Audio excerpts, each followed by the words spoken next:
All right, I want to welcome everybody into the Fifth Dimension podcast with me, Evan McDermott. For today's show, I was joined by my brother Barrington Martin II. This is the fourth time and I, Barrington, have had a podcast.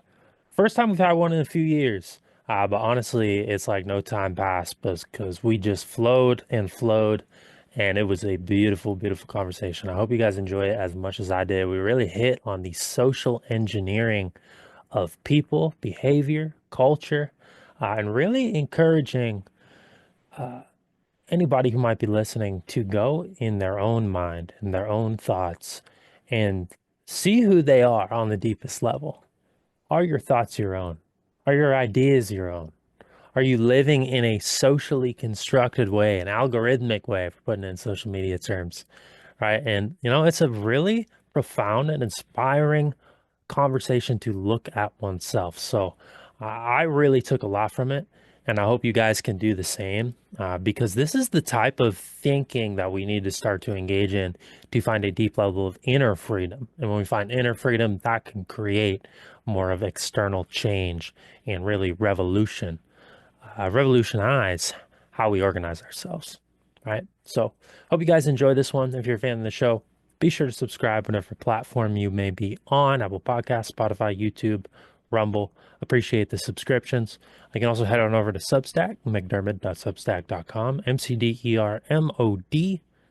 mcdermod.substack.com.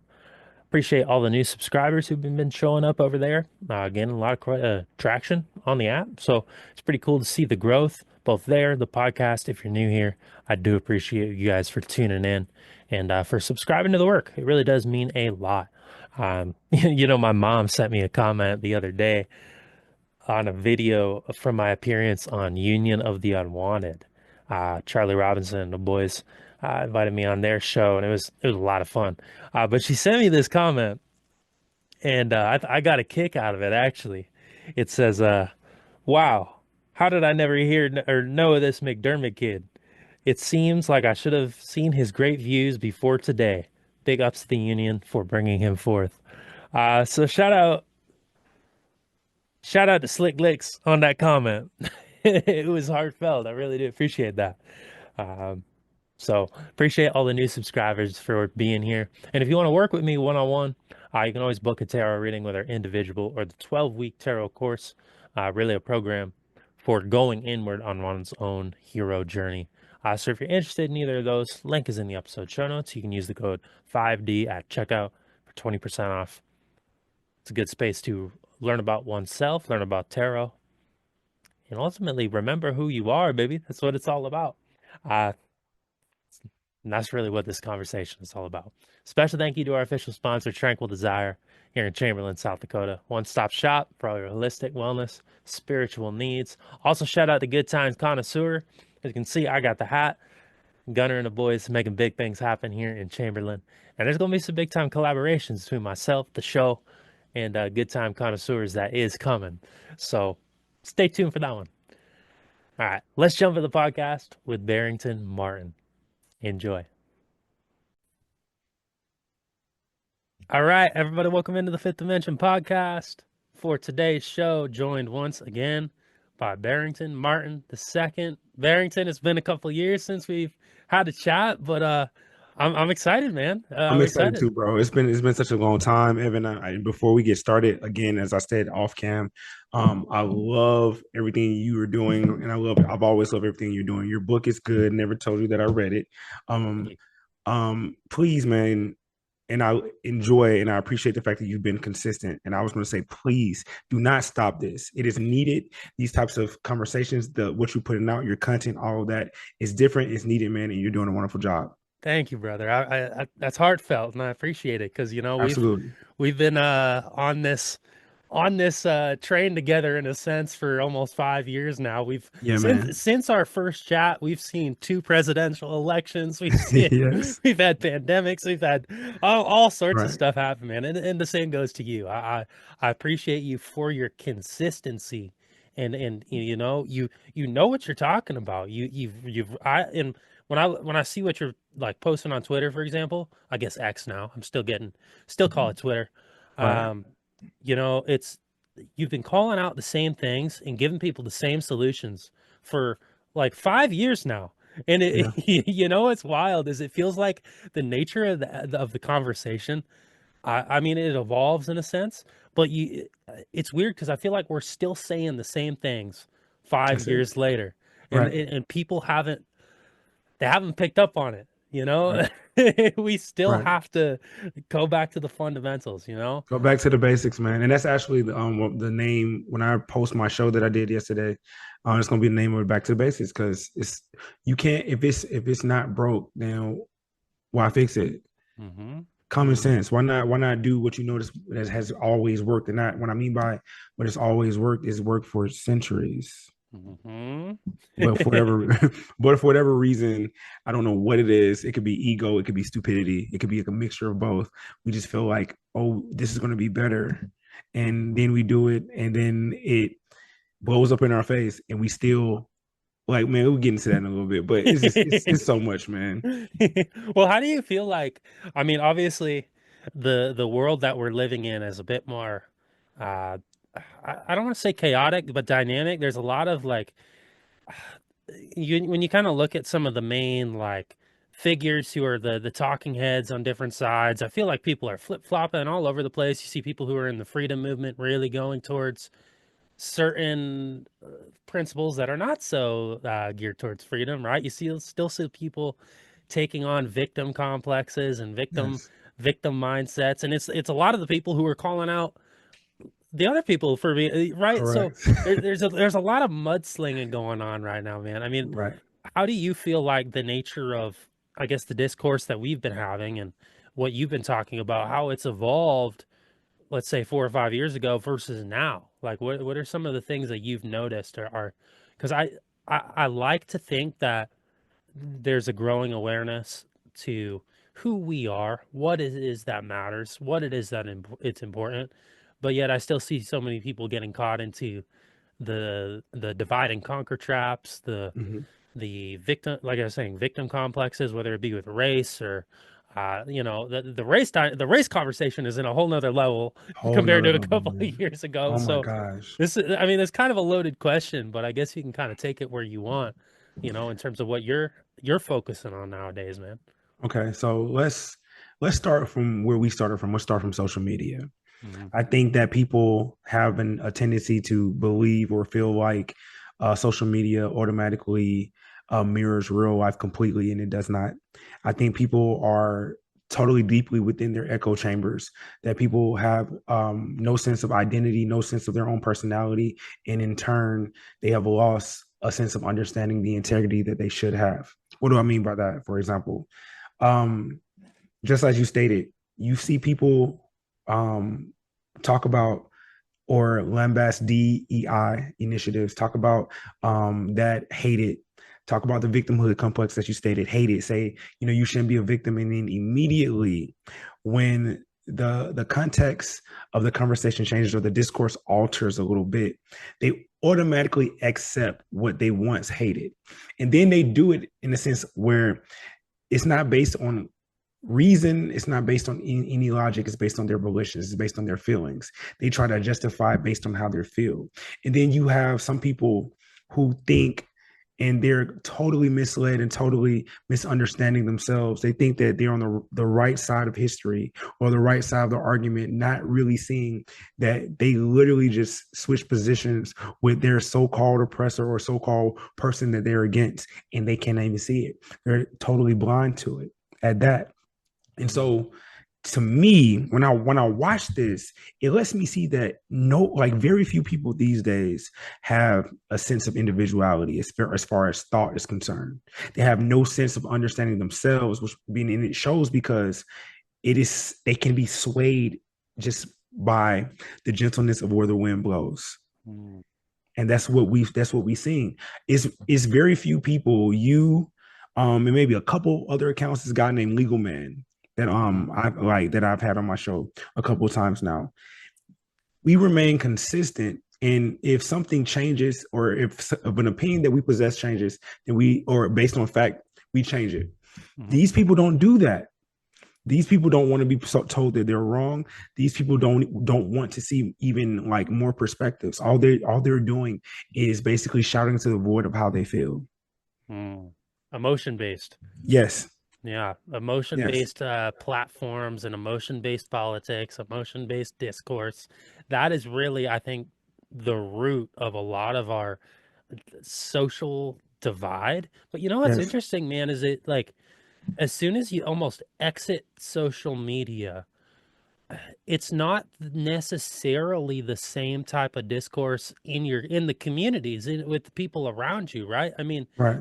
I find it much easier to find common ground with people. And maybe this is just based on who I'm surrounding myself with. I don't That's know. also true. That's also true. So I'm aware of that possibility, but I don't find it much very difficult to get people to start asking questions, at least in my own community, or to state something that is maybe really extreme or really out there and really receive pushback on it. Now it's possible again, maybe people just don't have the same.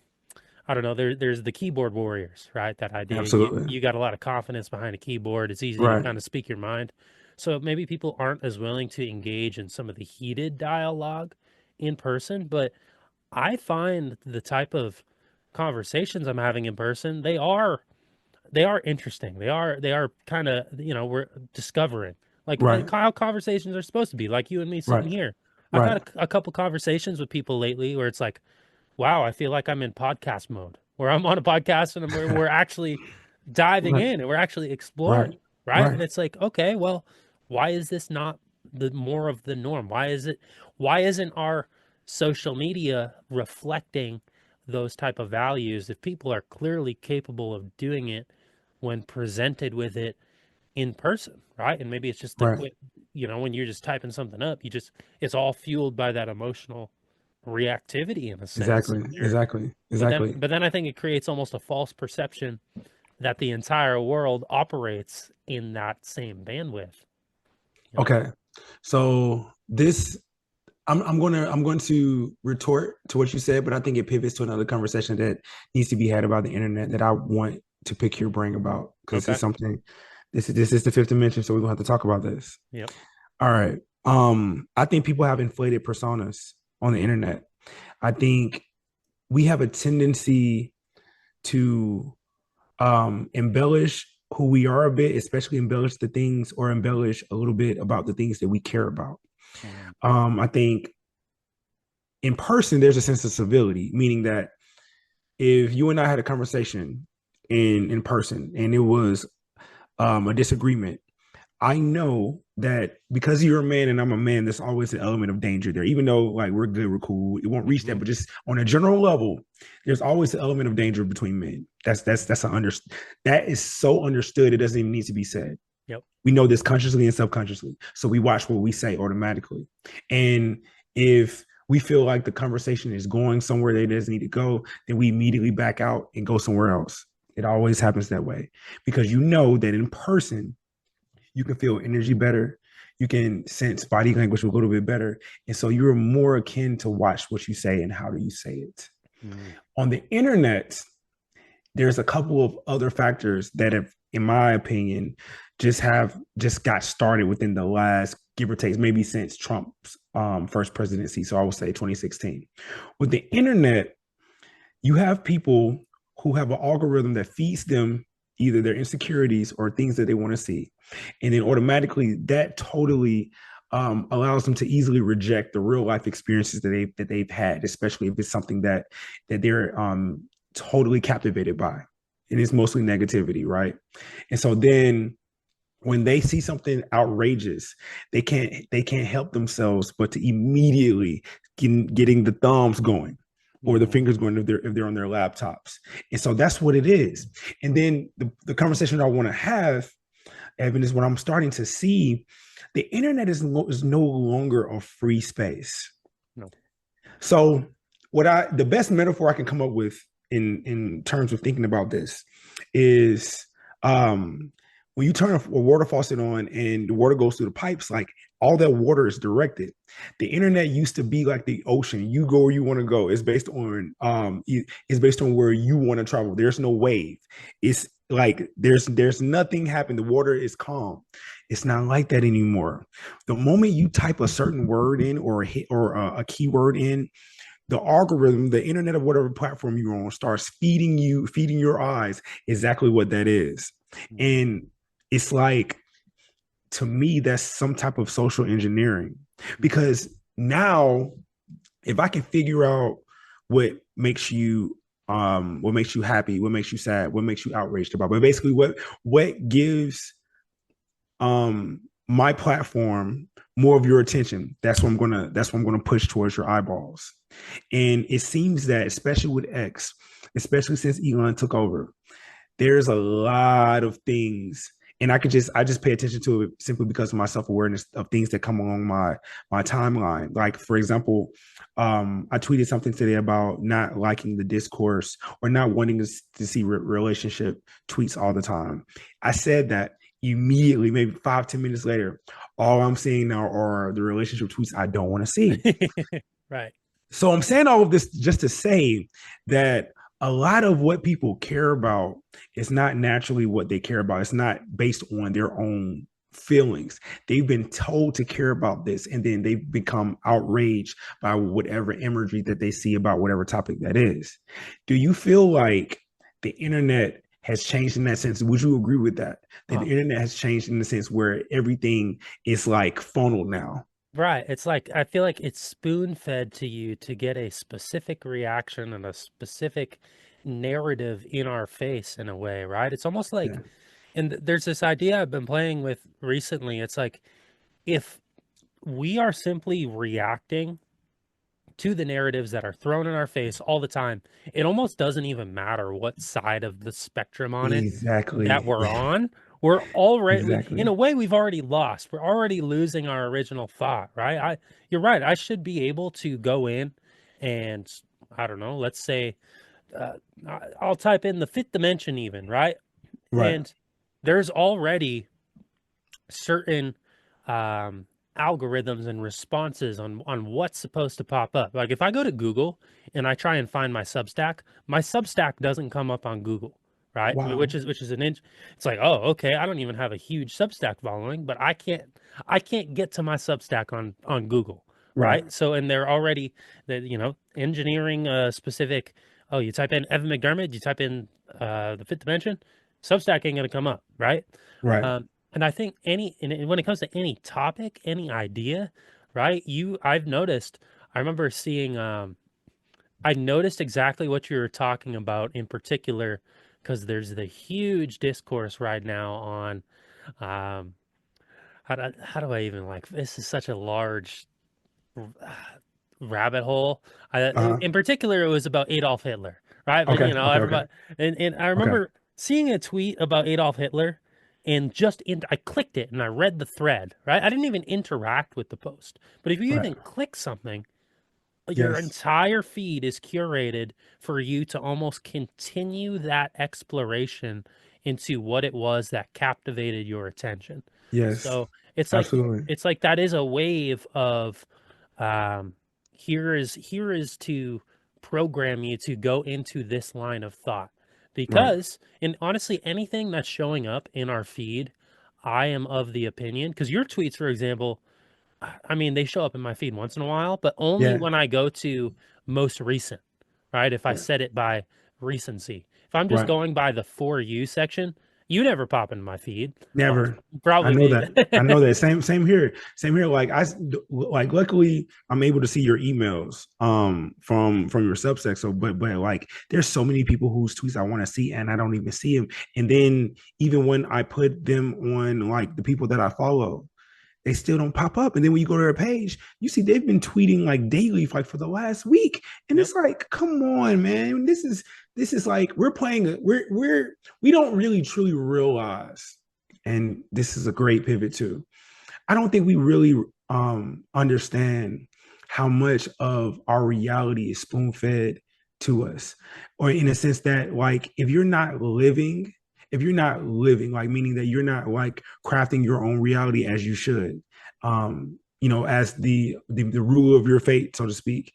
Like a lot of people are just coasting based on Mhm. their social media, like they're just flowing whatever the algorithm takes them, and it's shaping their thoughts, it's shaping their ideas, and that is shaping their feelings, which is shaping their behavior. Right. Which in turn shapes who they are and what they become and Yes, how they walk through the world. yes, There is very little free thought, free will people in this, and definitely in this society, yes, whether it is from social media or it's from, this is how I think the legacy media and the news and all of that stuff, that's kind of what they did 20 years ago when we didn't have social media. It was the same right, same type of thing. feeding of Yes, information, but it's yes, it's a much more intricate and personal way to get into the minds of every single person and actually personalize it. So we don't realize this is what's happening. There needs to be a deeper level of self-awareness to actually pick up on the fact of, are is this the content, one, I want to even be engaging with? Two, right, why does this matter? What is it, and what is in front of me even telling me? Why is it in front of me? Right? If I don't follow an account and it shows up on my feed, I actually go into the little corner and I say, "Do not show this again. Do not show posts from this person again," yes, yes, because it's like, if I want to follow them and I want to see their things, I'm going to do that. Right? right, I will right, follow. Otherwise, stay off my timeline. Right? I right, want to I want to dictate my own thoughts. I want to dictate what comes up in terms of what I'm interacting with. But it's so difficult nowadays because of yeah, like what you were just saying, where there is no intelligent free, I mean, there is, obviously here we are having this conversation, but yeah, in terms of the mainstream space and on the, like, Twitter's supposed to be a free speech platform, it is all heavily dictated to talk about very specific topics. And when you start asking what's the motivation behind these topics, I think you start to see the direction and how we are being either divided or how we are being led to um, support certain ideologies or certain beliefs. And those ideologies and beliefs will in turn create the system that they are that's already been created, but going to continue to walk down that path to further.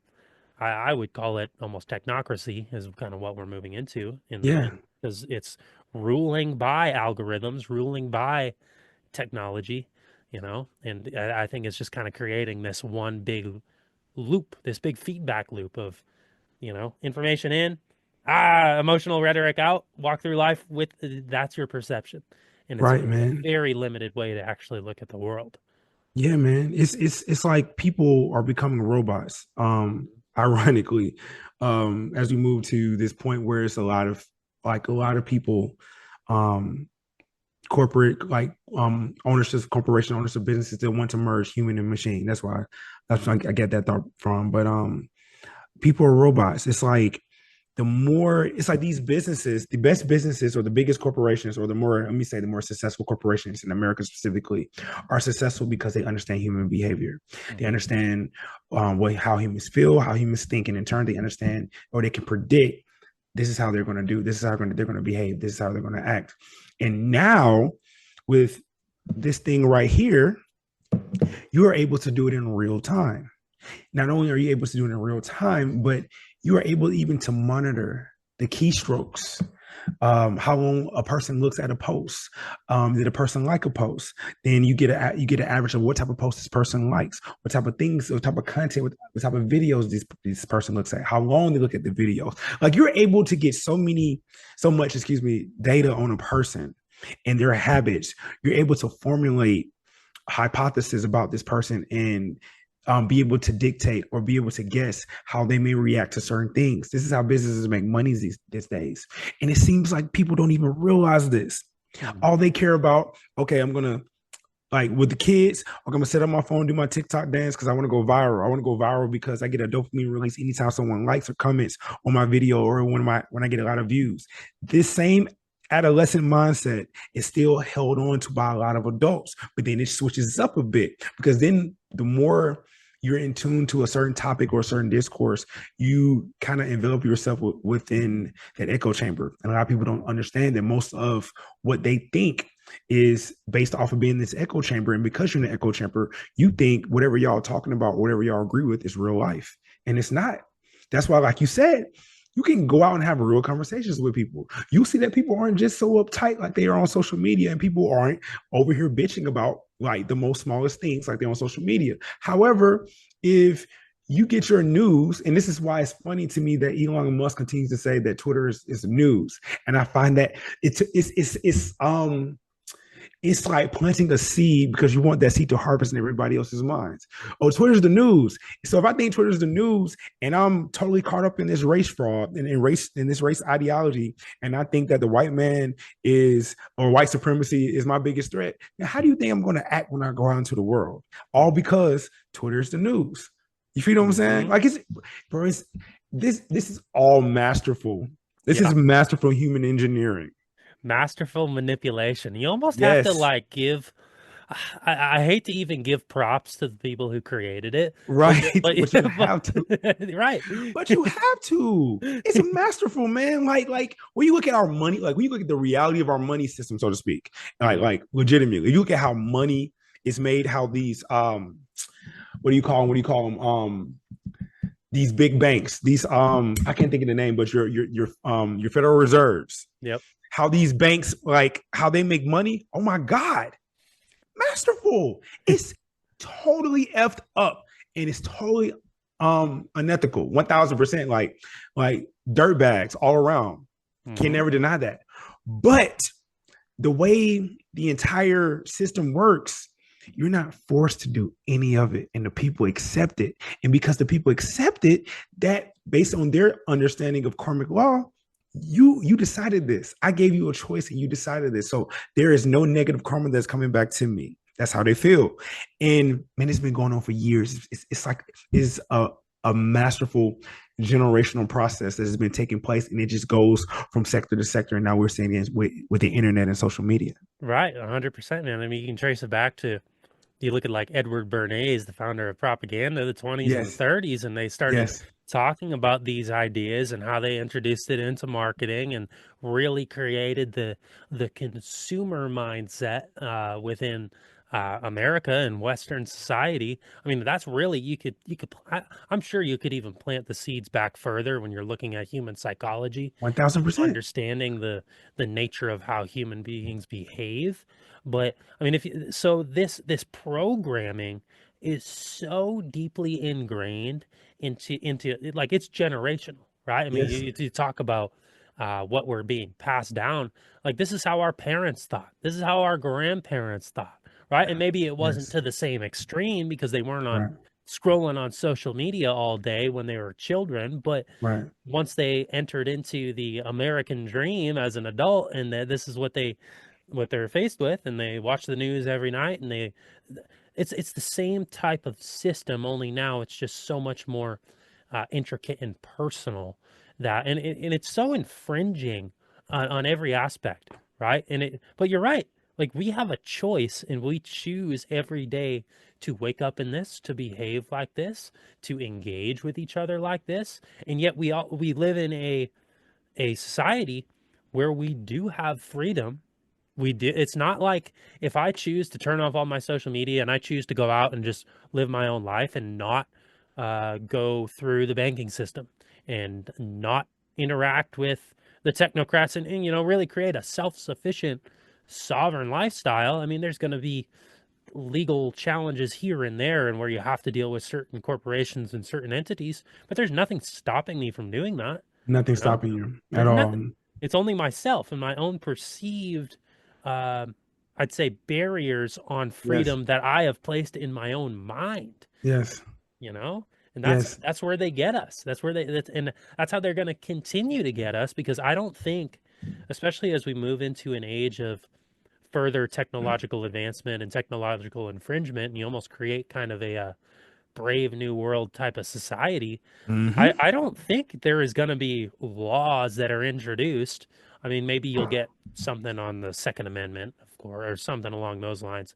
But generally speaking, I think it's going to come from the technological corporations. It's going to come from the Amazons. It's going to come from the banks. It's going to come from Yes, all of the corporate entities that are manipulating behavior that introduce measures that continue to um, encourage us to behave in a certain way that actually limits our own freedom. When the reality is we don't have to buy into that at all. And at all. we can choose, no, this is not for me. Sorry, I'm going the other way on this one. Yeah, man. And that's how in what you're saying is how I realized that there's so many status. There's so many people that are status and don't even know it like Mm. at all. Like and don't even understand the power that they have as a private citizen and the understanding of government itself. And I have this conversation especially with my friends a lot. Anytime we engage in political conversations, I'm like, you guys don't even understand how politics works. You don't understand how government is supposed to work. You guys and the rest of our society believes that the government is supposed to do something for you. And that's not Mm. how that works at all. The government is supposed to do your bidding. This is why it pisses me off the way people obsess over political figures and look at them as celebrities. No, no, no, no, no, no. Like you don't look at the Uber driver as a celebrity. You don't, Right. you He's there don't. to drive you from point A to point B. Correct. And then let's not talk about the Uber Eats drivers. You pay them for a service, and because you pay them for a service, you expect a certain type of service. Why don't we look at politicians like that? Right. Once we vote them in, they should be providing a service and working on our behalf.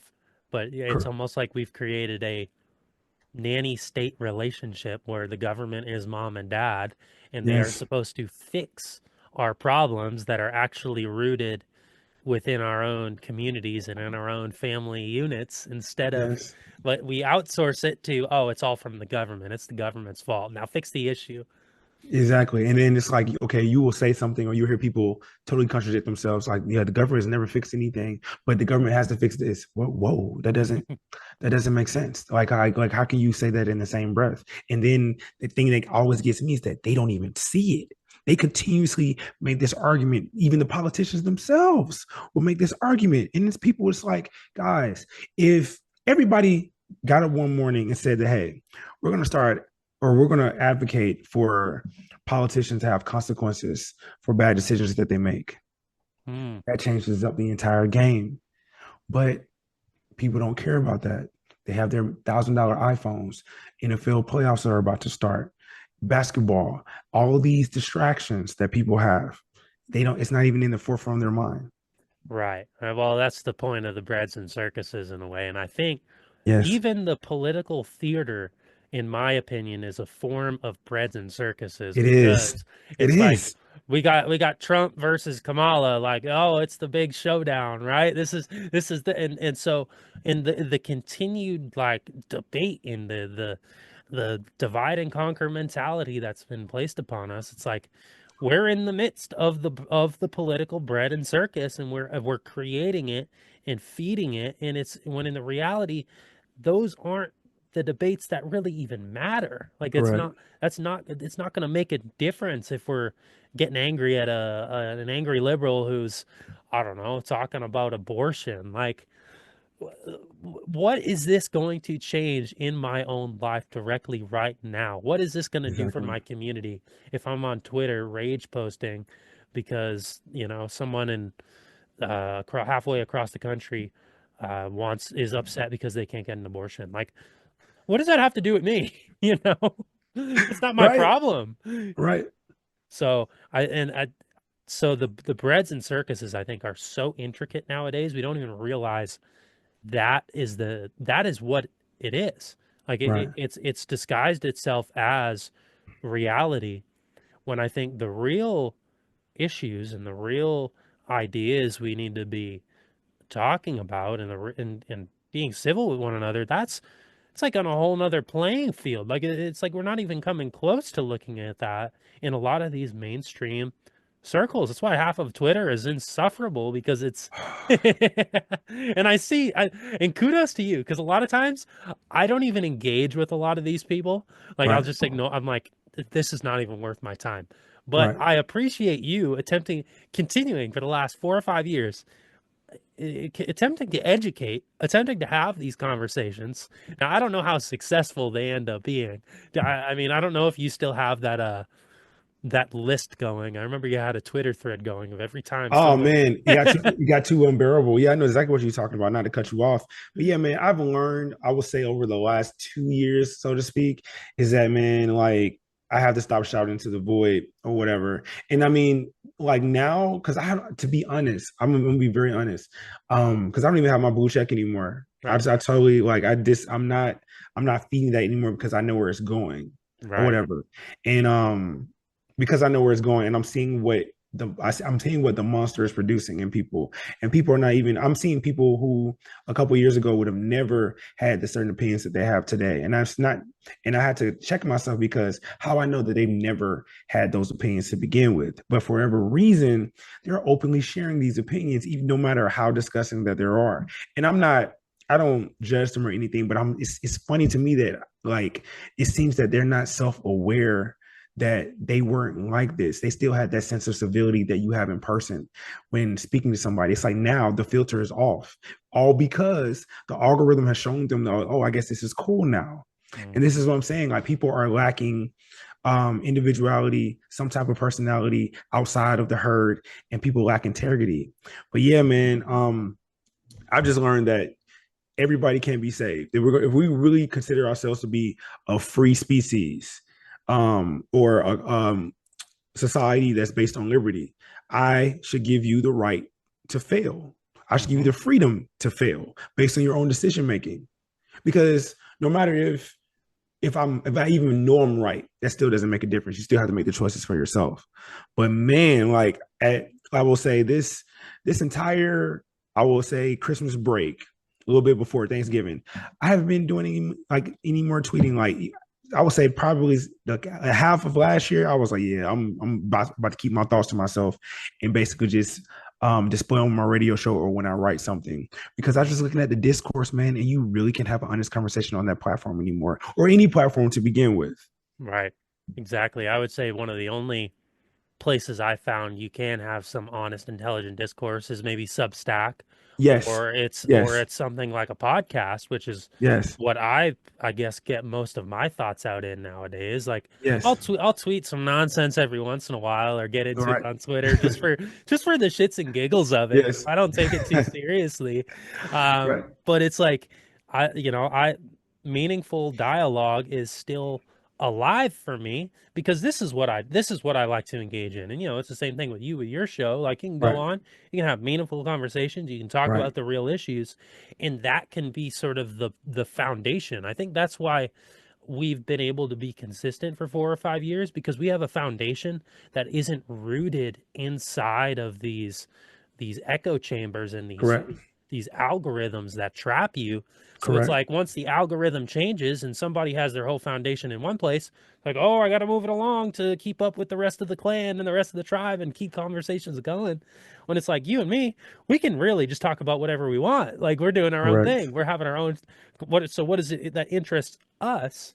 And Yes. I think that's what's that's probably what's made the difference for both of us in a lot of ways. I mean, I'm sure there's even areas now where it's like maybe I do get caught into an echo chamber without realizing it, but I have enough self-awareness to eventually it's like, oh wow, look at this. Look at this discourse that I've been engaging in the last 2 days with these people. Exactly. This is nuts. This is ridiculous. And so it's you kind of have to just continually check yourself. And that's why I think when something I've noticed when something pops off, like, oh, there's a big topic, I usually refrain from even talking about it until at least 2 or 3 days have passed because I want to see what people are saying. I want to see where it's Yes. generated from.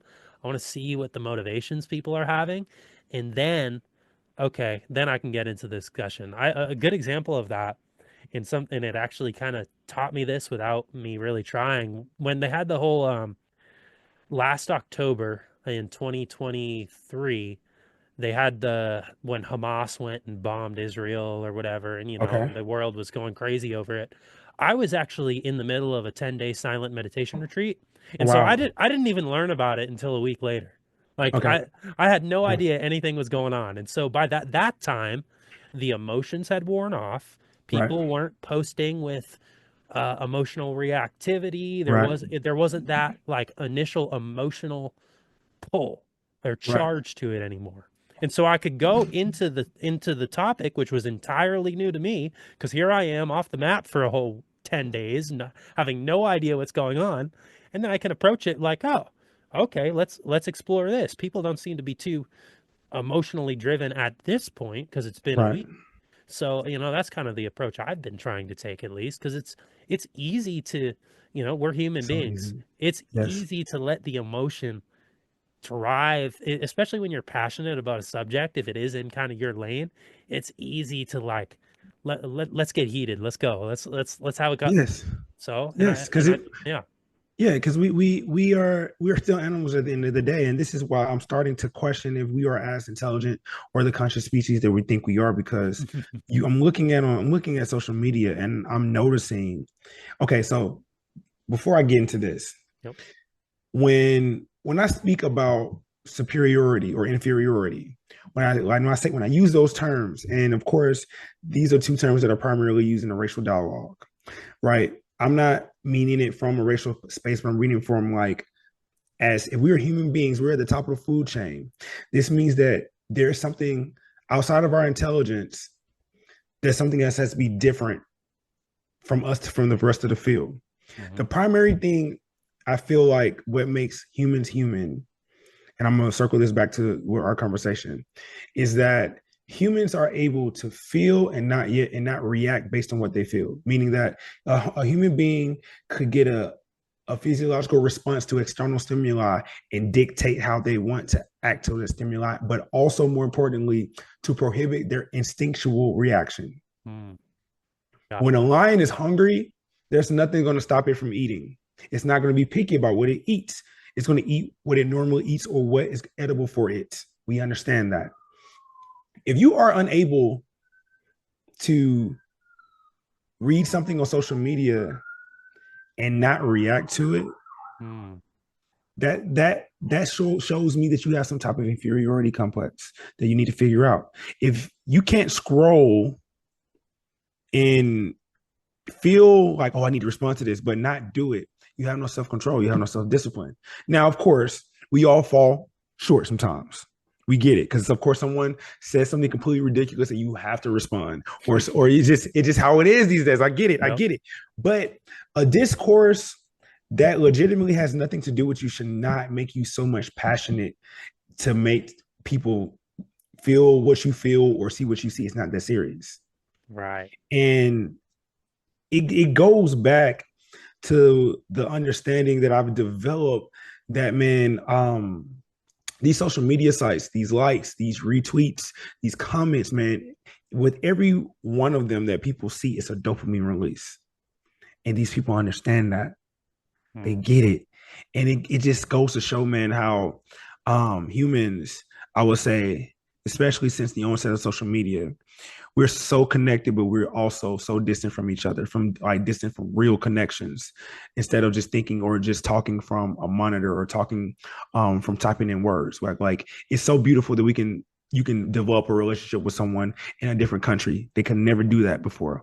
But it shows it's so crazy that people are so deeply addicted to these screens, these black mirrors, as I like to call them, hmm. that um they're so like hyper focused on it, they lack the initiative to develop a legitimate, real person to person relationship with Right. people to understand their environments better. Right, for sure, man. Well, what's interesting, and I think too, to build on that, that like when, and I've been almost on the receiving end of this from people. When you do develop that in-person relationship, sometimes and this is why I think ghosting is a big thing nowadays. It's why people struggle to communicate. It's why I think there's so many people who have avoidant personality types, to where it's like, it's so easy to just like block somebody on social media or unfollow, or Yes. just like be like, discard, done. Sorry, you're no longer in my sphere. Right. You're no longer. And now you can develop. And like I said, I've been on the receiving end of this. You can develop close, like, friendships and people in your circle, but the second there's like strife, or the second there's like conflict, or somebody doesn't meet the like story or the expectation you've created about them. It's like we take on that what the social media has taught us to do is to, oh, you can just block them, or oh, you can just unfollow them, or you can just do Yeah. this. You can discard people as if they are a commodity.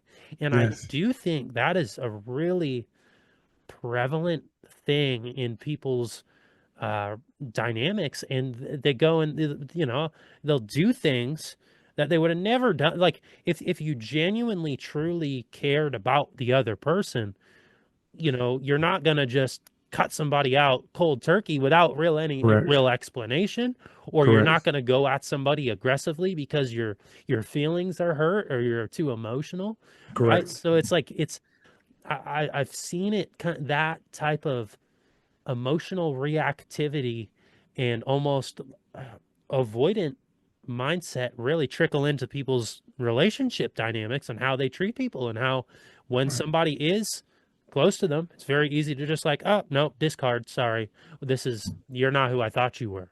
And so I do think it has a real life implications in that way. And the relationships that we do have, the connections that we do have, and this is generally speaking, these are not, I've really tried to make it a point to develop those deep Right. personal relationships because Right. they're valuable, but I Right. don't think a lot of people are doing that, or they don't I think the real issue is they may think they're doing that, but they don't understand what is a truly deep and intimate connection, whether it's a relationship, a friendship, even family. What is it? What is the actual values behind that? In Absolutely. theory, you shouldn't be able to you shouldn't just discard a family member, somebody you've known your whole life, because they support Trump or because they're whatever it may be, right? And we see a lot of that. Yes, and it's like, where do people get this from? Because this is, I believe, this is relatively new behavior as far as Mhm. being widespread as it is. Like when I'm seeing people post things or just having conversations with like my colleagues or whatever, that people, oh, I stopped talking to such and such. Why? Oh, because they voted for this person. Well, damn, what if somebody felt the same way about you voting for whoever you voted for? Right. Or damn, why are you posting, or like why do you posit so much value in who someone votes for? If that, especially if that person, you know them, like you guys are friends, you guys are good people. Oh, it's because if they voted for this person, they stand for this. That's not your thought. You Hmm. got that from somebody because you didn't even know years ago, depending on how old the person is, you didn't know who they voted for then. You didn't even care. Right. You didn't care. Exactly. But all of a sudden, like this is like how it's so easy to see the way people are being engineered and being socially engineered, and they don't even like, it's like they don't even get it, they don't even Mm. understand, and it baffles you because it's obvious, it is out in the clear, it is, propaganda is no longer covert. Right. It's no Right out in the longer open. it's no longer covert. It's finally out in the open. And the way they're doing it these days, it is very brazen. It is very out there in front of your face. But yet people are still falling for it. And I have no idea why that is. Mm. Well, I almost wonder now if it starts in with children, right? Because now the kids and we're at the point where I would say I got on. I mean, I just turned 29, so I'm 29 years old. I was on Facebook at 12 years old, right? Okay. So social media has been now a part of my life for 17 years, Okay. right? But that's like before me, before like we're starting to look at people who are 22, 23, 24.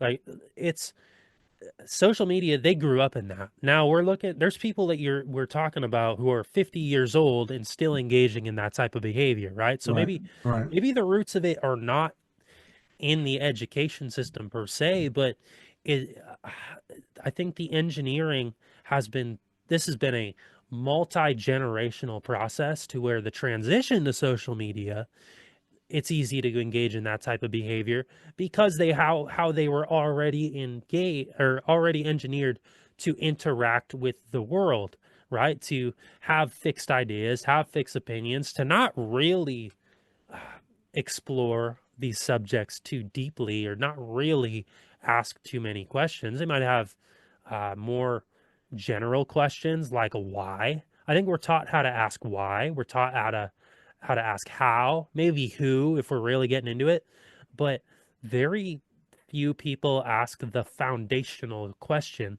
of what is in front of me? What happened? Yeah. We take the what for granted in that, we're always told what is happening instead of actually trying to figure that out for themselves. So as long as we're just asking why, who, where, when, all those other things, well, then we don't necessarily need to ask the deeper what. And then when two people have a completely different perception of what's happening, they don't even bother to question, well, what is it that other person is seeing? You know, not Absolutely. and so everybody kind of assumes that they see the same what, and neither of them are usually correct for the most Right. part. So it's Right. like we're not looking at it on that deeper level, and so uh, like you're kind of saying, I think that engineering, you're just so prime to engage in that type of behavior where you do discard people, where it's like, oh, you don't see Trump as the new Hitler? Like, isn't that obvious? That's what it is. That's what they see, and it's what Yeah. they think is Yeah. I reality. see. Yeah. So then they go into it, and anybody who doesn't agree, oh, they must be evil or crazy or Yeah, no, something. the new Nazis, as they like to say. Mm-hmm. Yeah, but to answer your question, I do think it starts with the youth, starts with the children, because your foundational or the important parts of your development, your brain development, that basically leads into your habits, your behaviors, all of those starts when you're a kid. But even more interesting, and I was just having this conversation. I was thinking about our society and Christmas, so to speak. Let's Mm-hmm. look at that for a second. People are not realizing that, like, these holidays, specifically the Christmas holiday, is like built on consumption. They don't even ask questions about Christmas itself, depending on their beliefs about it. Mm-hmm. Most people, and you will see a lot of people understand Christmas as a part of Christian theology, and this is the birth of Jesus Christ. Then that's an entire rabbit hole to get down, Mm-hmm. to go down, because a lot of people will understand the Bible even says that Jesus wasn't born in Christmas time. But that's neither here nor there. That's neither here nor there. We're not gonna get into Right. that right now, because that's a whole different conversation. Right. But just keep it on um a basic level, right? People are not understanding that, like, they have been engineered even through Christmas, and it starts when you're a kid. What do they say? It's the most wonderful time of the year. What the hell is that? Why is this part of the year the most wonderful time? Why can't the entire year be a wonderful time? Right. Or, oh, you're not jolly, you're not in the holiday spirit. Well, I'm jolly mostly every day. So that's 365, 366 on the leap year. Why is it that this point of time for this month, these couple of weeks, the last 2 weeks specifically of this month, you are entirely obsessed with having a certain feeling? You've been told how to feel. Essentially, you are putting on this persona because it's what you feel like you're supposed to be doing. Mm-hmm. Then when we get into the consumption argument of it, you have people that are buying gifts for people simply because a certain day on the calendar, and not because they want to give, not because they're giving truly from their heart, but because it's a quid by quote type of thing that families do. Oh, it's Christmas time. I'm like, what do you want for Christmas? Okay, this is what I want for Christmas. Mm-hmm. Why not do that throughout the year? Why not give throughout the year if that's the case? So all of this starts when you're a kid. And I've always thought this, more so over the last couple of years, because I had time in solace to think about this, because I always wonder, like, why do we do the things that we do? Then I started thinking about, okay, when I was a kid, my parents taught me about the tooth fairy. My parents taught me about, like, all of these lies that do not exist. And I remember being a child on Christmas morning, being excited because I knew I was going to get gifts. And in my mind, I'm thinking this because I've been doing well in school all year. So that's how I looked at it. And so I wake up in the morning, look at these gifts. They got price tags or Toys R Us tags on it. Santa Claus didn't make this. This is how I already knew, okay, that's not, Santa Claus is not real. However, what I'm starting to realize is that these little white lies, these little cultural fairy tales that we share with each other, they create, and a lot of people will argue and say that, oh, it gives you imagination. No, it doesn't. In my opinion, it sets you up for even bigger lies as adults. It basically, it not programs, but it's basically getting you ready. What is that word that they use with pedophiles? Oh, There, grooming. yeah, it grooms your brain. It's a sense of grooming, because when you are starting to believe these little white lies as a child, imagine the white lies you believe as an adult. Mm, No one ever thinks about that. Imagine, oh, you watch the TV. Oh, the president says we have to go to Iraq and Iran because Saddam Hussein has weapons of mass destruction. Yeah, I believe that. You don't question. You don't question it. You don't mm, question any of these things, any of these narratives. You don't question because you have already been groomed. Your brain processing unit has already been groomed to accept certain things without properly questioning it. right. Most people, go ahead. I was just saying, kind of reaffirming what you're saying, Yeah. accepting what you're told instead of what the actual reality is. Kind of what you're, Yes. yeah. Absolutely, man. And it's like when you actually think about these things, when you actually go through like your own memory core and you try to think about the things that you have been accepted in. Like most people, for example, most people's religious beliefs they got from their parents and they never questioned it. That's just the belief that they had. And then if you believe that God is this omnipotent, omnibenevolent being, would like does the logic that the god-given logic that you have, does that correspond with your environment or your reality, especially with respect to belief? And people don't do this because the main reason people don't do it is because once they question something they believe and they find a crack in it, everything crumbles, and a lot of people can't handle that. Mm. It's like a death of self in a way, a death of Yes, it is. identity. That's one of the, yes. And I think everybody should go through that at least twice, because two times is essentially enough to now you're at back at square one and you have to develop your own thoughts. And that's not like the fun part. You get to really figure out who you are or who you want to be, so to speak. But Right. ego deaths of self, whatever you like to call them, very essential to life. And I Yes. keep telling people this. You have to break like everything that we go through in our society or how we go about within our society is given to us. We're put into, it's like a video game. You're playing within the confines of the video game, but the best part of winning the game is not finishing the game, but realizing that you're actually playing it. Hmm. Then you realize how much power you have. You Right. feel what I'm saying? Exactly. And if it's an open concept game, you have the free reign to go explore, do as really as you see fit and how Right, you want to go in I guess you could say beat the game or conquer it, whatever it may be, but have fun along the way. Turn it yeah, into a journey, turn it into yeah, something that is meaningful. right, And I think that's the essence of life, but you're right, that programming does run so deep foundationally as children to where we aren't taught to look at the world like that, right? And right, you could blame the education system all you want, you can blame the government. I mean, but it kind of comes back to how are we taught to look at the world? What kind of lies are we telling children as right, parents, right? It's yeah, like we're shaping, if and it may seem like no big deal to, I don't know, tell the white lie of Santa Claus. I would argue most parents probably do. They don't yeah. want their kid to be the one in kindergarten who goes in and says, Santa Claus not Santa real. ain't Yeah. real, and it ruins the whole Yeah. kindergarten Christmas party, you know? Yeah. So, But even then, like why is that so much big of a deal? So this is what I'm saying. This is because this is where the contradiction goes into play. mhm, People, especially in America, most people are Christian based on numbers, based on statistics. And so you will say that, as I've always heard, especially growing up in the church, Jesus is the reason for the season. mm, You hear this a lot. So if that is the case, why is there so much emphasis placed in consumption and gift giving and Santa Claus and Rudolph the Red-Nosed Reindeer and all of these things? Like these classic songs, The Temptations, Nat King Cole, Mariah Carey, like this is an entire economy that happens in December every year. The same song, same music, it's programming. It's like no matter how old you are, if you are conscious of society, you know what to expect during Christmas. This is ingrained within our culture. It is what it is.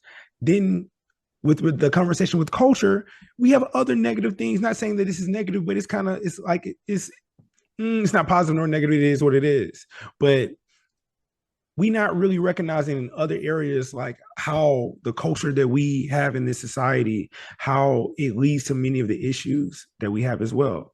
the breakdown of the family unit is the worst thing that has ever happened in America, because what it has allowed is it has allowed third parties, people in corporations, non-government organizations, and think tanks to realize that I can, if we put more money into these politicians' pockets, we can start being the family, Mm-hmm. or moving the pieces on the board how we want to move, and never knowing that people never knowing that it's us doing this because their politicians are doing this, and they're going to blame them.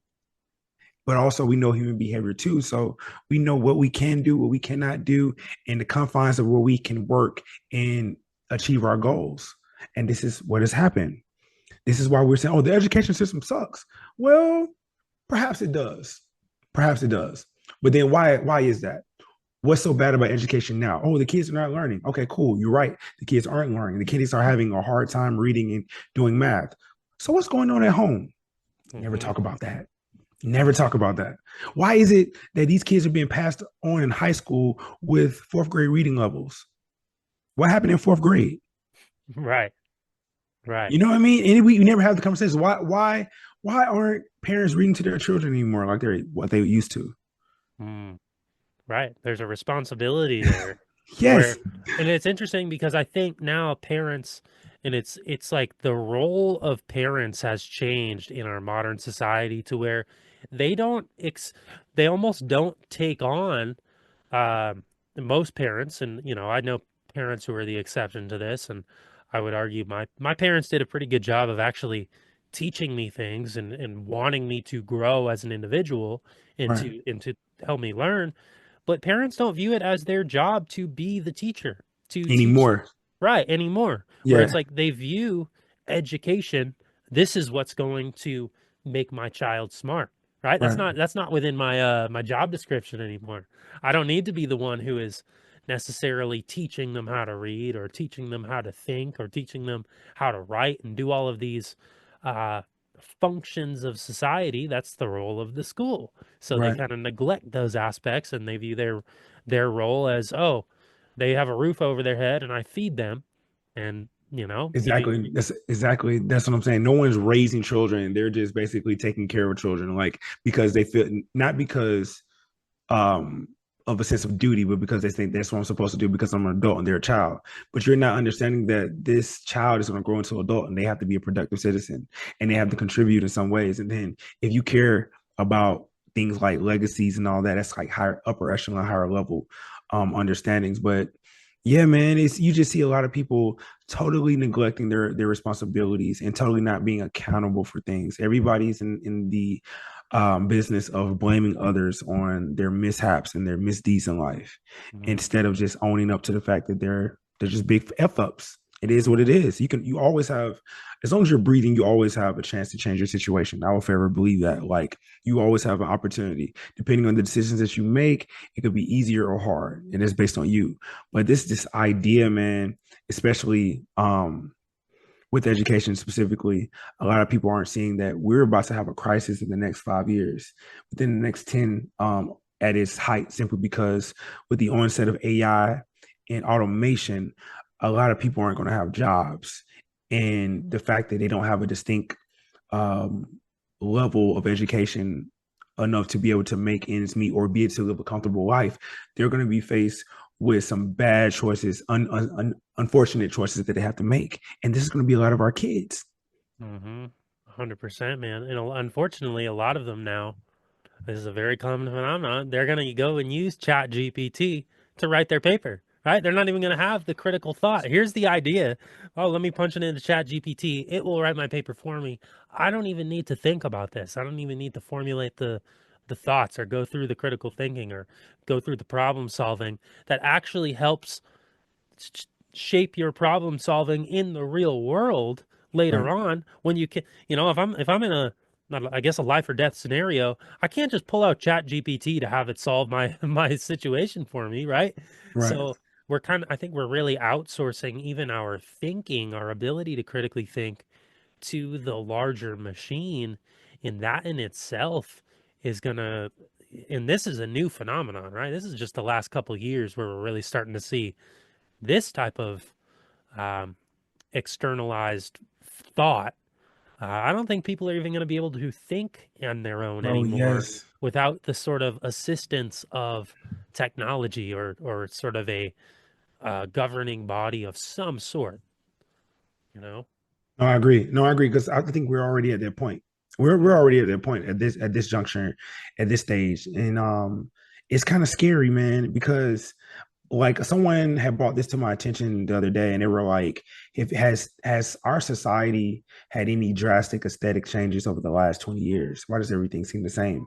Mm, And to me, when they were breaking down like music, dress of clothing, style, and things of that nature, hmm it hit me that we haven't had any kind of like artistic booms in a long time. You know what I mean? I hmm think we have had a heavy reliance on technology, yes, but like the sense of creativity has like dulled to the point to where it's almost non-existent. You can have a few people who are here and there, express themselves creatively in a sense where um it's touching or it inspires because creativity inspires. But the reason I'm saying this is because a lot of the frameworks of human creativity that has been solely tethered to the human emotion has been totally removed with technology and with AI. mm, When you have AIs that can generate pictures for you, what's the point? What's art anymore? mm, right. You feel what I'm saying? And Yep. it's like art is what moves the human soul. Yep. Art is what speaks to a person without words, but it generates a feeling of something. When the kids don't have the things that we had growing up that allowed us to be able to express ourselves creatively in a way um that is, I would say, old school in the sense of don't pen to paper, ink to sheets, paint to paper, nothing dealing with our thumbs and technology. Not to say that you can't create with technology because you can, but there is something different about a person with a pen in their hand or with a paintbrush in their hand, and they're doing something because they're basically allowing their soul to bleed out on um, whatever it is that they're drawing on. Mm, Kids are missing out on that these days. right. Well, and that's the true spirit of who we are, right? And I think Yes, it's that spirit that's really, it's becoming more and more devoid in society. And you're right. It's like, where do you see art? You go to an art museum. That's it. You go see art from 100 years ago or whatever it may right, be, right? And right. that's really the only place. You don't see, hey, let's have a pop-up art exhibit where everybody brings in their work and everybody shares or brings in and what's Yes, moving them. That's not something that you're going to see in the mainstream nah, push. We don't see that being practiced. And I could go on to Chat GPT right now. Tell me draw me an impressionist painting in the style of so and so that shows this and that, and it will deliver it to me, and mm-hmm, it'll look like something that is authentic. It'll look but what is it doing? It's just computing, and it's an algorithm. It's not something that's mm-hmm. originally um, something that came from within, right? It's a replication of previous styles and previous uh, art, whatever it may be. And we're just kind of creating mirroring, really. I mean, it's Yes, like what you call the technology, the black mirror. I think that's yes, fitting because it's just yes. creating a mirror image of something that's already out there. And, we're not actually creating anything new. So, No, if there's nothing new, then of course we're going to stagnate into what it is that where we're at right now. That's why there hasn't been any major changes in the last 20 years. And I yeah, think that is across it's and I think art in itself is almost like it is the language of the soul, and it's the language of the human spirit. So if you have a progression and a boom in the arts, well, that tells me that the soul is being invigorated. We're at a time where that is actually being honored, and there's changes that are in alignment with the human spirit, and it's growth, it's progression. right. But if you don't see anything along those lines, is the progress you're making actually, like, is that progress Is for humans at the end of the is it day? even progress at all? Yes, Right. yes. That's what I'm saying. No, like yes, man, we're on the same page here, but 1,000%. Absolutely not, because it's like we're supposed to be evolving. Like I think as a species, from a animal realistic perspective, you're supposed to always be evolving. Like you Mm, see it in sports, you see it with the way athletes are. So why don't we ever see this intellectually? Like if I look at our quote unquote public intellectuals, like they don't really impress me much mm-hmm. because, and it's to the truth of the matter is, um, they don't impress me much because they're not being honest. They're in it to make money. Totally understand it, totally get it. But what sense is it? I think I just have a different perspective. Like, what sense is it to have the power that you have the influence that you have, and just focus on your bottom line, especially if a lot of the rhetoric that you pontificate deals with a better society or a better America. Mm, Like, you know what I mean? So it's kind of like, wow, man, like these guys are, known guys and gals known for their introspective thoughts on the world or on society, but then when you hear them, you're not really impressed. And then mm-hmm. when you see ultimately, it's like, oh, you're just like this new wave of public intellectuals or people who are using their platform to grift or to make money, and they're doing it without any type of integrity. As long as they get paid, that's all they care about. Right. Well, I think that's the big thing. And what I heard David Icke use this term, and he calls it the alternative mainstream media, where you Yeah. have the alternative dissenting voices Yes. really just pushing the same type of ideological fear as a lot of these legacy media people. And it's like these are supposed to be people who are free thinkers and all about freedom and like leading people towards, freedom and optimization. When the reality is, it's just the same type of nonsense, just with a different color on it, or Yeah. another. Yeah. It's the same type of thoughts, the type of our thoughts, and the way that we're thinking, it's not changing. It's just being rebranded in a lot of ways so that, oh, see, we are pushing the envelope, but that window for what's actually acceptable dialogue and what we're thinking about shrinking, shrinking, shrinking, shrinking. And if as soon as you're outside of that actual window, well, then you're viewed as a radical, you're viewed as an extremist. It's like you're Exactly. not pushed in the algorithm. Nobody's gonna see your post, let alone Right. interact with it. So it's Right. like, so is this really free thoughts? Is this really is X really a free speech platform if Right. it's dictating the what is being shown on in your feed? I mean, Right. sure, I can post all I want, but if nobody's seeing it, why am I even posting?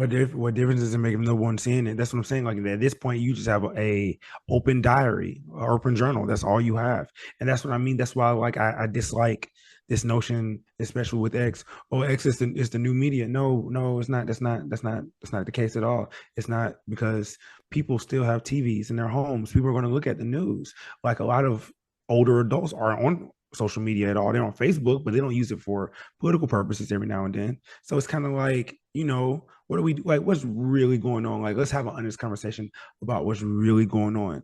And Mm, man, like, I would just say it's 2025 now. We've watched a drastic change in the way society deals with itself, meaning the people, how they deal with each other. From, I would say, the most apparent years, 2016, of course, the election of Trump, up to now. It's almost been a decade since Trump was elected the first time, and there's been a drastic change of how we interact with one another mm.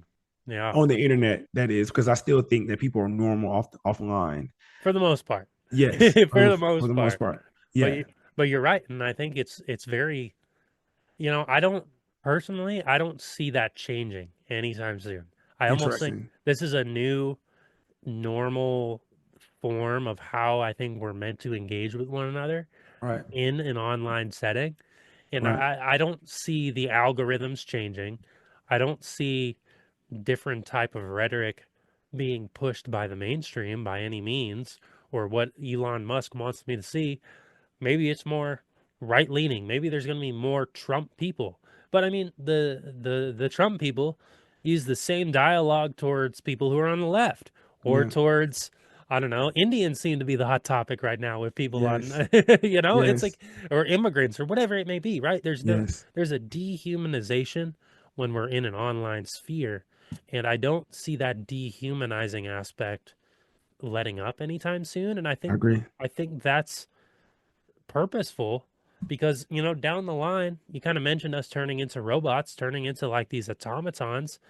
You Yeah, know, I don't think we're, in order to serve the machine, the system, we really can't have much autonomy and individuality, because yeah, individuality doesn't fit in with an assembly line type of concept to where we are all feeding that system, right? right, It won't operate if there is a diverse uh, range of thought starting with, you know, first and foremost. So, you know, I if we're humanizing one another and listening and engaging on a deeper level, it's not going to work. It's not going to work for the systematic beast of the algorithms and whatnot, because right, it won't create a docile, um, machine-like population.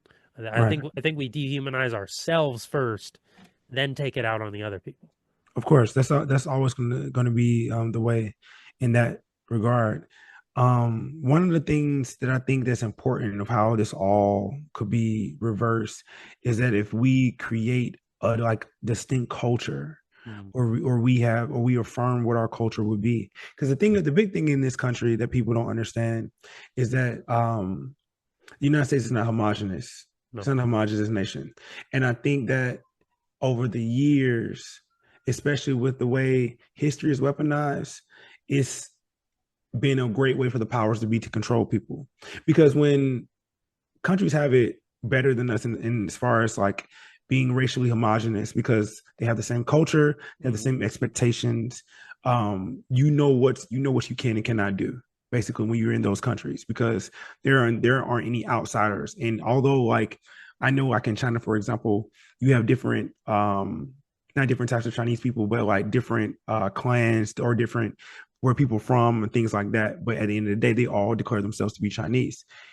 We have the unnecessary burden of everybody being separated by skin color, mm, but also contradicting the notion that America is this nation of freedom and liberty, and skin color doesn't matter. It seems like for whatever reason we have yet to rationalize that and put it into practice with the way we look at each other socially. And then I think that creates the mythos surrounding race or with race in this country, which dictates how we interact with each other.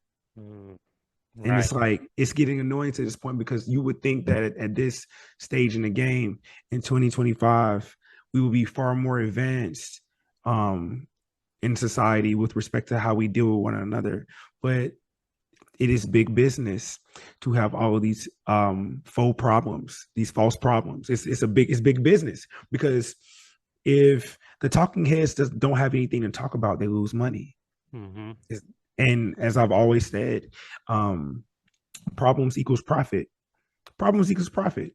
It's a you do you really think like I personally, you do, a lot of people do want this education issue to be solved, or this immigration issue, whatever issue there is, we want it to be solved. But do the people at MSNBC want something that to be solved? No, because No. they what would they talk about? They would Mm-hmm. go broke. Right. Exactly. And then any of the issues that they are solving, I think you have to ask the question, why are they solving it, and what is actually being implemented, and what is that implementation then leading to and serving, and is that Yes, creating more issues? And you know, yes, people don't look at that bigger picture. You know, they don't. I I I was really thinking about the whole voting rights issue, or the whole voting ID issue, right? And in Yeah, theory, it would be a very simple fix. Give everybody a make everybody have an ID when they vote, whatever, you know. But of course, they're making it a big national security issue, and you got this and you got that. And I'm sitting here thinking, you know, I've done a lot of research on like uh, transhumanism and digitalization of everything, and I'm like, huh, yeah, well, that seems like a very rational way to introduce a digital ID is to get, hey, you need a digital ID to come and vote, right? yeah, This solves the voting ID issue. You know, yeah. and that's just one example of, you know, if you're going to propose a solution, what is the solution leading towards? Exactly. But you're exactly right. Like what what purpose does the corporations, and I think you're right in the sense where government isn't really meant to solve our problems. And I don't think they're really trying to do that, actually, at the end of the day.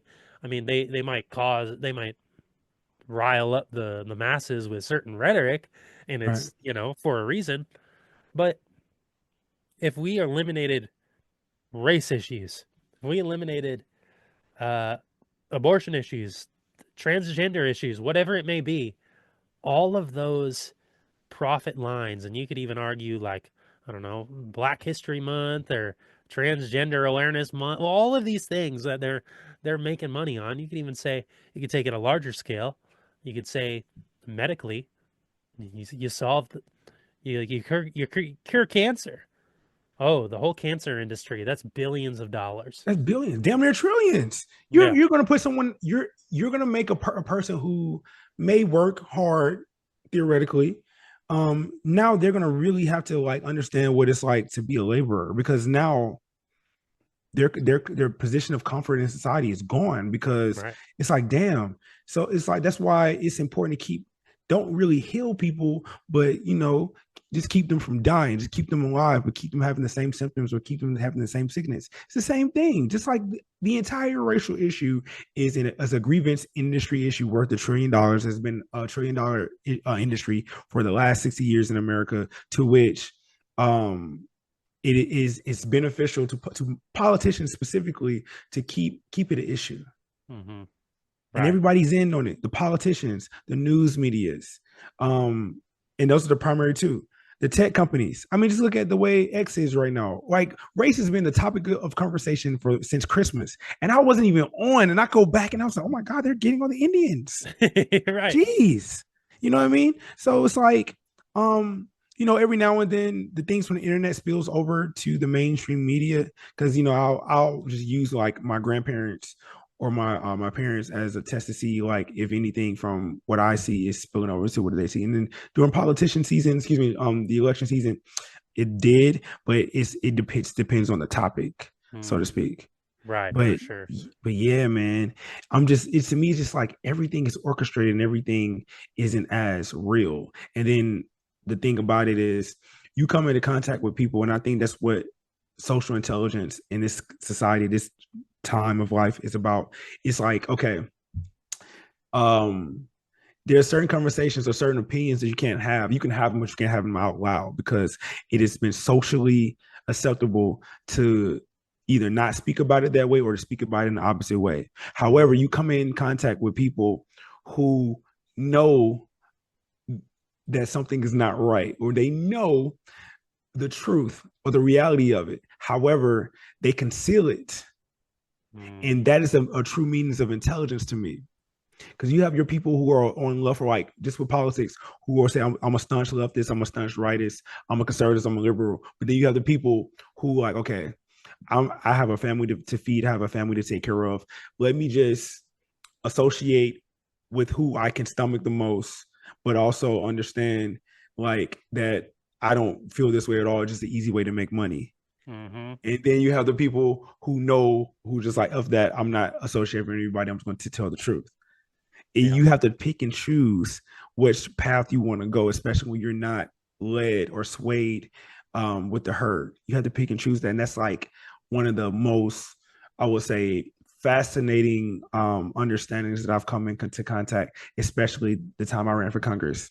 Mm, right. I was going to say, well, was that kind of your wake up call, running for Congress and seeing it, or were you kind of already thinking this way prior? I mean, because obviously, I remember right after we had our first conversation, you had ran against John Lewis, Right, and then like 2 or 3 days later, John Lewis died, and so right. in theory, you should have, because They you were they on the screw yeah, ballot. bro. They screw me, bro. They screw me. Yes. And so when I saw that, when I saw that, I think that right there, because originally people had thought that I ran because I knew John Lewis was dying. I didn't even know this. Yeah. I remember maybe 2 months before our election. I take that back.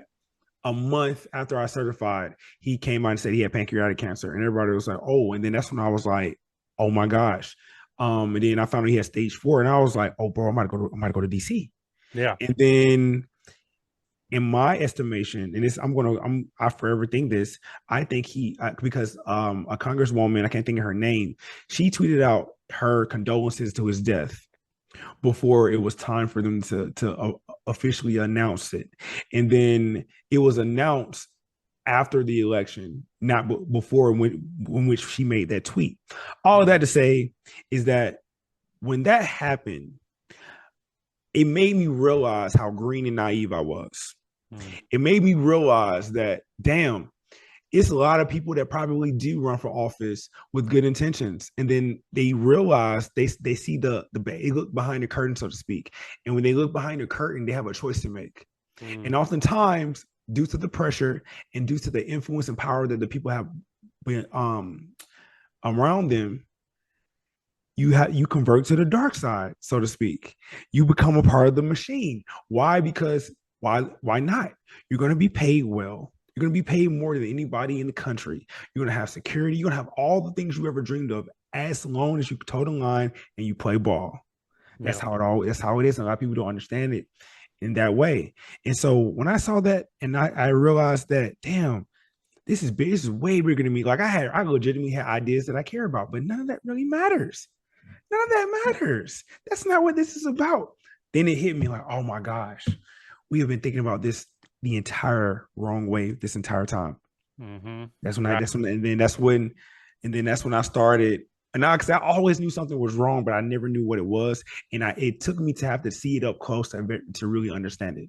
Right. Well, and I think a lot of people have that same inkling. They know Right. something is shady. I mean, Right. everybody knows politics is shady and that politicians are shady and that you Yes. shouldn't trust a politician, really.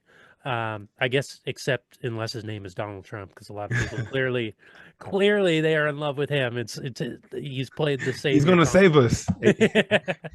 he's played the savior complex Very well. very brilliantly, actually.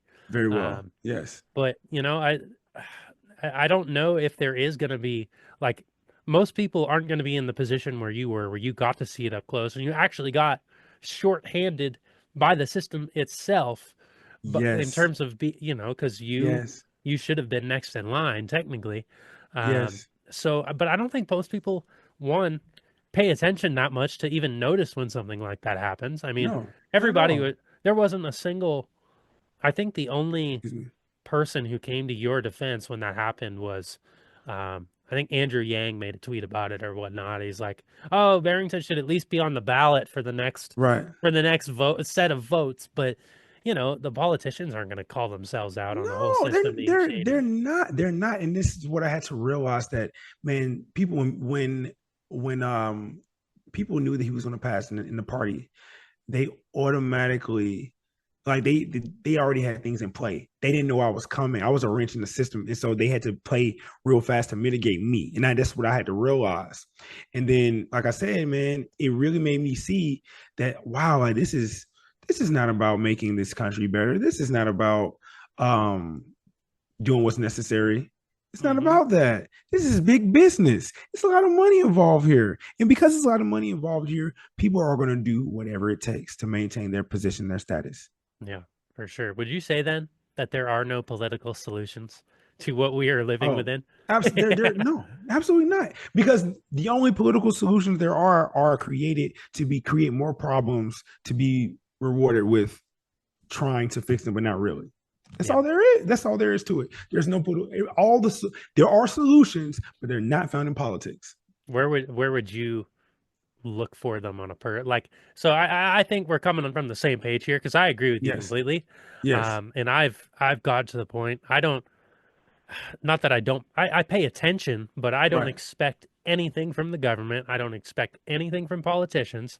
In fact, I would rather them just leave me alone, to be honest with you. Correct. If they would just go away, my life would probably be a lot simpler and easier and the world would be a lot there'd be a lot of peace in the world. People wouldn't be so brain dead and numb to the real reality. But Correct. um, so those solutions that we're talking about, are they in the family? Are they in the community? Are they in the school systems? Like, people want to build a better world, and I think a lot of this, even the Trump hero worship, is just being naive, right? Right. It's people are gullible. They want somebody to come in. It's the classic hero worship programming Yes. in a Yes. lot of ways, and we outsource it to the government. But I guess we are the solution in a lot of ways, right? We are by Yes. doing work, by Yes. putting in the changes. It's common sense. That's what I'm saying. Like it's common sense. Like there was a saying, I forget who said this, but you will be on a fast track to success in society if you stay out of jail, you graduate high school, and you don't have children without getting married. Mm, That seems somewhat simple, right? It's simple things. Like, I mean, firstly, you have to have an understanding what the issues are. That's first and foremost. And we all have an issue with something. We all have an issue with something the way or how it's being conducted within our society. Like for example, I can give we are all taxed too much. yep. We're all taxed too much. We pay a state tax, a local tax, and a federal tax. That's excessive. That's way more than what those guys paid in 1776 when they declared their independence from Britain. You Yep. know, it's and if you understand that, and if you understand just how shady the government has been, or government itself, the institution of government has been, that should give you enough motivation to want to change something or to get with other like-minded people and say, hey, we can't take this anymore. We can't take this laying down anymore. And the crazy part about it is we have the numbers. Easy. We have the numbers. We have the numbers to where it doesn't even have to be violent. This is why I I don't look down or I don't lambast the people of January 6th. Now, I feel that they had the wrong motivations. Hmm. I will say this, but I say this all the time.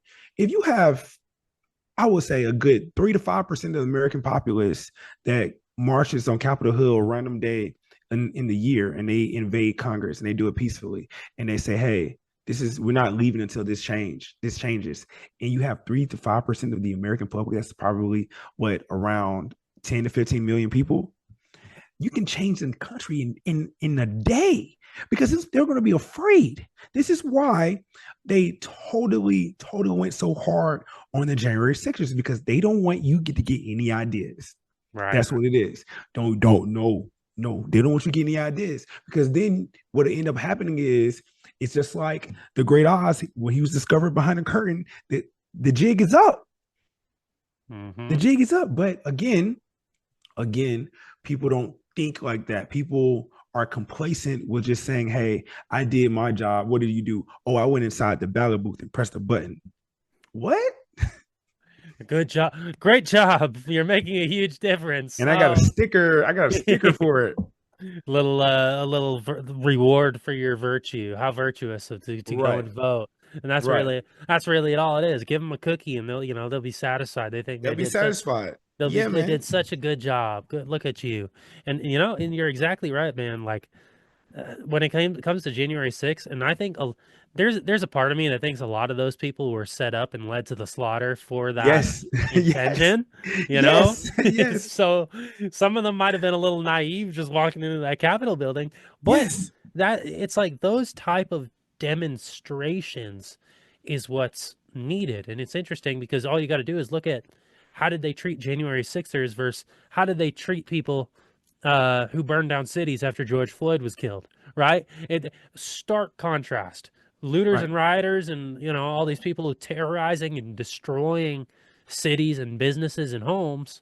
Oh, Right. no big deal. We don't mind if you guys do that. If anything, that creates more chaos and problems and, like you'll listen to Exactly. us a little bit more.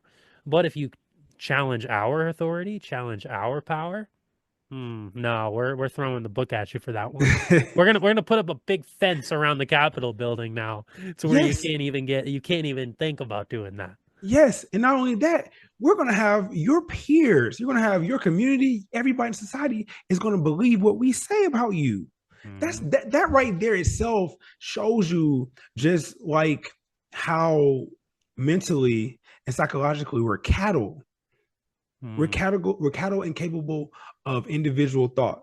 And you see this why? Because trending topics, trends on TikTok, trends on Instagram, that everybody does it. Why? Because I want to be seen. I need the attention. I need that dopamine hit.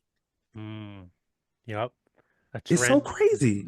and everybody wants to be trending. Everybody That's wants to it. be trending. Oh, I went viral. What? Oh, That's what. Like, and it's like the brain has been programmed at this point to get a dopamine release to make your body feel, oh, I went viral. Hmm. You That's know? and that's exact and it's really an artificial reality when you even do go viral. Yes, It isn't real. What are you actually contributing? What are you actually doing? What are you actually creating? And a lot of times it's just like we were saying earlier, it's just mimicry. It's not original. It's if you're going viral, there's a good chance that you're actually pushing a narrative and pushing an agenda for whoever put this trend in place. Everything is in exactly. place for a reason. For a reason. Yes, that's what everything, man, is organized. It's extremely organized, and people would be totally ignorant to think that everything is free as it once was. No, Hmm. no, it is Right. all engineered for a specific reason, for a specific purpose. What you see on social media is engineered for a specific purpose. Anytime you look at something, especially on Instagram, they are able to tell how long you're looking at it for. They're able to tell what you're reading. They're able to see everything from the comfort of your phone. And so if you understand that, you really have to be extremely diligent in asking yourself, okay, is what I'm thinking right now from myself? Is it my thought? Hmm. Is the way I feel right now? Is it my feelings? And a lot of people don't do that. They don't know. Right. And a lot of times those thoughts and their feelings, they aren't their own to begin with. And it's like, Yes, and they personalize it, make it their identity, and they think it's who they are. And the reality is we are much deeper. We're way deeper of individuals and capable of much deeper thought, much deeper creativity. absolutely. The depths of who we are is kind of infinite in a lot of ways. And I Yes, think we've barely scratched the surface on what we're actually capable of. Because can you imagine a world where we actually valued diverse thought, we valued creativity, we value authentic expression? Like those alone, and let's say we value the family structure and value the interpersonal communication and honesty and just a willingness to see one another for who we are instead of expecting people to live in this kind of hive mind mentality. I mean, right. the world would look so different. It would look so unrecognizable in a lot of ways. But yet that's what we're supposed to be doing. We're Absolutely. we're not here to be slaves and cattle to some systematic machine, and yet Right. people just accept this as life and accept this as Yes, reality. And it's kind of tiring sometimes that so bro. many Give me people about it. that so many people are just Tell me about it. accepting of it because it's like, do you guys not want something more out of this? And Like, yes, and so and to that question, if that's all they want, that's fine. I have no issues with that because that's what being free is about. yep, But don't don't be mad at me because that's not what I want for my life. And yep, on top of that, don't try to influence the society from a governmental perspective to intrude on me because I don't want that for my life. And that's the thing. Like people, we have to get to a sense of people allow people to live how they want to live, but in a sense, have some type of standard that can never go under. Like yep, you should be able to, you should be able to do and go wherever you want to go, be however you want to be in society. But should be a distinct understanding that certain practices, certain behaviors will not be tolerated right. because at some point you still have to have decency with freedom. And a lot of times I think what we suffer from in our society today is, or our culture, or American culture today is, there's too much freedom without responsibility. Mm, yeah, I agree with that completely. Well, nobody wants self-responsibility. No. That's why we are so reliant upon the government and so reliant upon the Yes. systems and Yes. so quick to blame our neighbor instead of love thy neighbor. But I think true freedom does come with the responsibility of maintaining it. Otherwise, if you're not responsible for it, you're going to create a totalitarian system. Because it's really like if you look at it from a psychological perspective, like I've heard the average psychological age for an adult in the modern world is 12 years old, right? And if Damn. so, a 12-year-old would not be able to function in society as an independent, autonomous person, right? Right. So, ideally, most of the time. So in a way, we've created this system as a justification for our own adolescence so that we Yes. are parented, so that we are taken care of, because we're so, uh, psychologically speaking, we are incapable of doing it ourselves based on where Right. we are at. Right. And so, and that's really, I think, the only justification for the system, if there is one. I mean, if you were to wake up tomorrow and take it away from everybody, I don't know how many people would be in utter chaos and find a way. I Oh, mean, I'm people not. will crash out, man. People will crash out. Right. People will crash out automatically because that would hit like that. It would shock them. Yeah. Because the thing is, I mean, you have to realize that everyone is like comfortable right now. Hmm. But Yeah. we're comfortable. I don't think we understand how good we have it too. Yeah. Like our poverty in America is substantially better than poverty in anywhere else. Yeah. 100%. And like it's like when you have that perspective, it makes you see things a little bit differently. That's why Hmm. like I think I live a life and I'm always thankful for everything, even the negative points, because it's always learning experience, and it's always like better me as a person.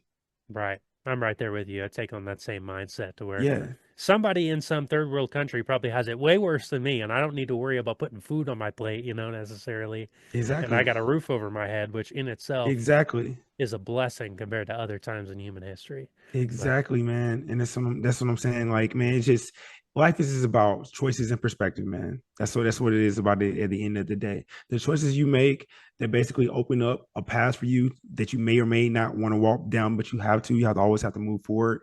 And that's just perspectives that you have. Is the glass half empty or half full? right, exactly. And I think a lot of people, that it might be half empty for because of what they've been engineered to think. Yes, But, I do think there's a lot of people who are kind of changing their tune on that, and seeing a way outside of the sort of matrix world that we have been accustomed absolutely. to live in. Because I mean, I see it in my day-to-day interactions. I see it, I told you I'm working into school. I see kids asking the right questions and, Yes, challenging authority. And I love it. I love, like, if kids are questioning things, like, I think it's great. Not every teacher is going to, and they might try and shut it down. But yes, I've never had to send a kid like out into the to the like go to the office, do this. Like, there's never been anything to where, and it's because I take the approach to where I try and respect them as an individual and let them think and let them have their moments of silly boyhood, adolescence, whatever. You expect a little bit of rambunctiousness, but if you respect people as individuals and respect them and ask them their thoughts, it can really get the ball rolling in its yes. turn. That's what creates change. So I do think we're moving in the right direction, all things considered. I don't know how far along free thinking we will be once we introduce, I don't know, augmenting technology and people outsource their brains to a computer interface, but we're not there yet. So don't need, Thankfully, yeah, don't need to worry about that so much yet. But right.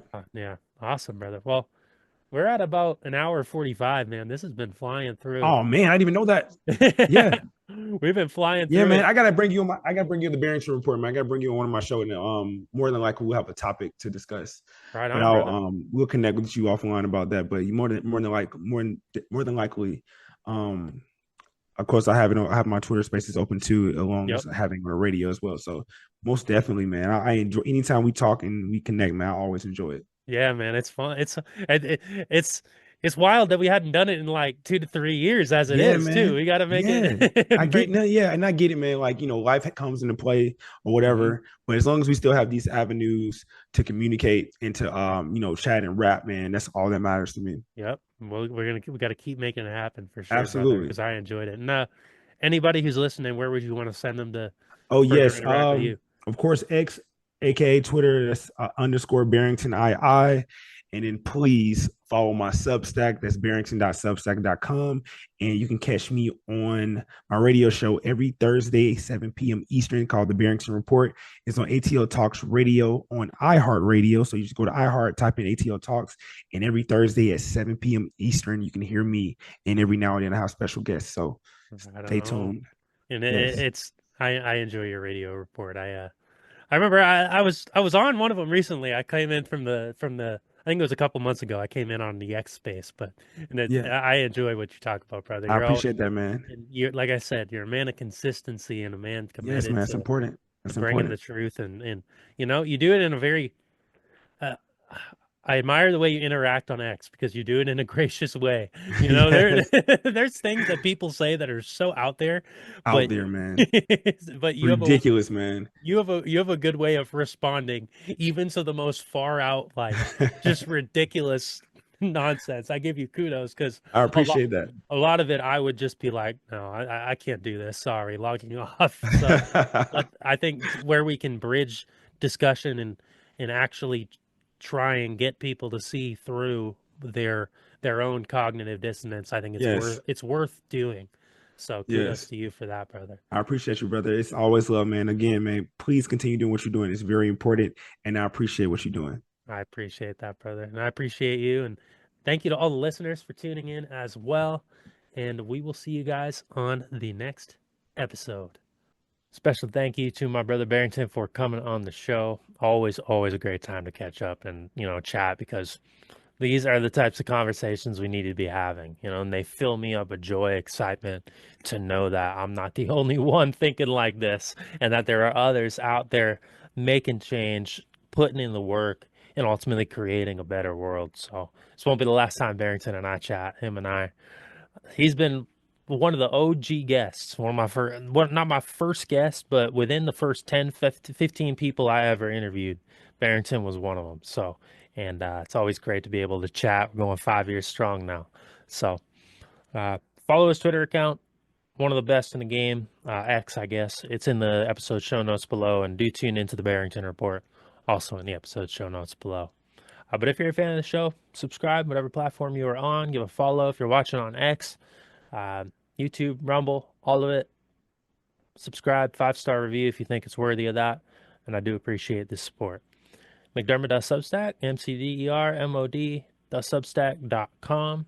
And once again, thank you to all the new subscribers on there. We've been seeing some traction on there, and it's nice to see the growth, man. Like you put in the work, and things actually start growing and changing, and improving. It's nice. It's a nice feeling. So I do appreciate all the love we've been getting recently, and because I've been putting in work on it. It's definitely a time where I feel divinely inspired to do this and to have these conversations. So it means a lot. It means a lot to see the growth. And special thank you to our official sponsor, Tranquil Desires here in Chamberlain, South Dakota. Patty has had a big hand in that growth and in that work. So really thank you to her, and also Good Time Connoisseurs, Gunner, Tony, all the boys who are involved with that, brothers to me. And we're making big things happen here in South Dakota. It may feel like a little of nowhere in a sense, but it's the heart of the world to us, and we are growing, creating, thriving. Um, Special thank you for all of you guys for tuning into this episode. Be sure to subscribe. There's a lot of great new episodes coming in the very near future. And I'll see you all next time. So long.